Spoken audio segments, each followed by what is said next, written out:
Une agitation peu habituelle au nord de la Pologne. Au bord de la Narew, ponts flottants ou motorisés se mettent en place. Objectif de l'opération, faire franchir la rivière à plusieurs dizaines de chars, tanks ou autres blindés.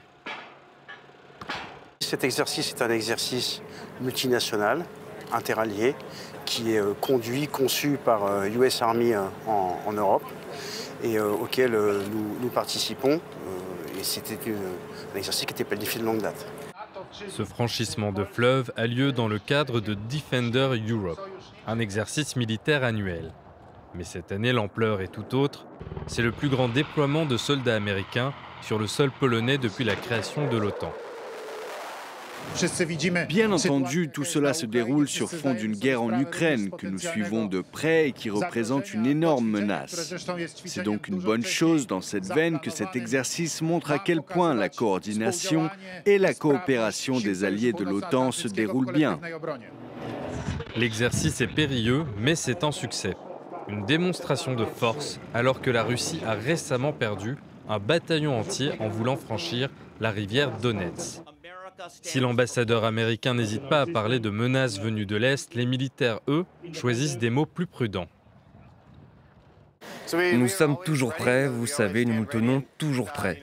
Et des moments comme celui-ci continuent de renforcer et de confirmer notre capacité à travailler ensemble en tant que pays alliés. Cet exercice militaire dure un mois entier et les troupes sont divisées en deux groupes, alliés et ennemis. Objectif, localiser et arrêter la force adverse sans se faire neutraliser. La coordination avec les autres nations est l'une des clés du succès. Defender Europe est aussi une occasion pour les troupes de tester le matériel militaire de pointe dans les conditions les plus proches possibles de la réalité.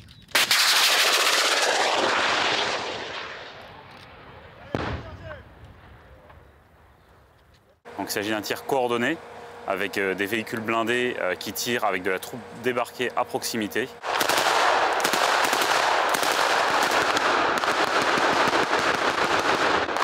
On agit face à un ennemi qui est symétrique, donc qui est dimensionné tout comme nous.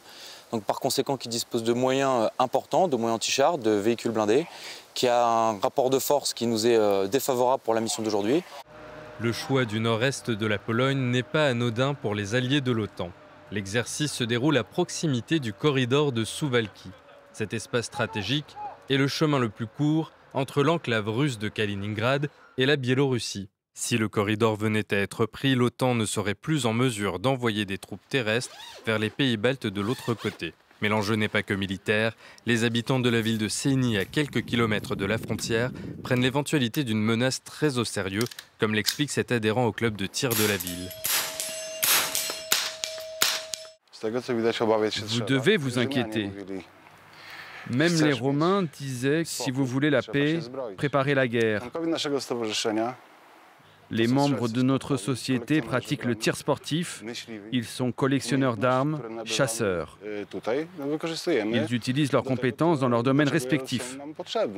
Ici, ils sont nombreux à penser que le corridor sera la prochaine cible de Moscou. Des roquettes atterrissent de plus en plus près de la frontière polonaise. J'espère que la guerre provoquée par la Russie prendra fin, mais je pense que nous n'avons pas fini d'en entendre parler.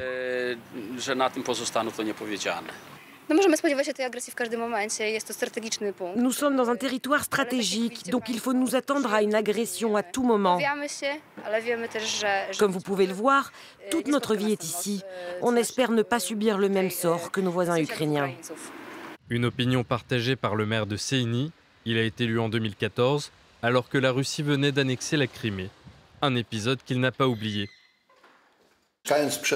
Lorsqu'on vit dans le corridor de Suwałki, il est impossible de se sentir en sécurité. Je dois rassurer les gens, mais aussi leur expliquer que je ne serai peut-être plus là quand la crise arrivera. Ils devront se débrouiller seuls. Nous voyons les Russes abattre les chefs de village ukrainiens, et ils feront probablement de même avec les maires. Pour lui, la guerre en Ukraine repousse l'éventualité d'une crise majeure en Pologne. Mais la menace est permanente et les moyens manquent pour la petite commune. Nous ne sommes pas du tout prêts. Je m'en suis rendu compte en examinant notre situation. Dans notre ville, nous avons 4 masques à gaz de l'année 2017 et quelques dizaines de masques à gaz de l'année 1978. Dois-je choisir à qui donner ces 4 masques à gaz en cas d'urgence? Des masques qui en plus expireront en 2027?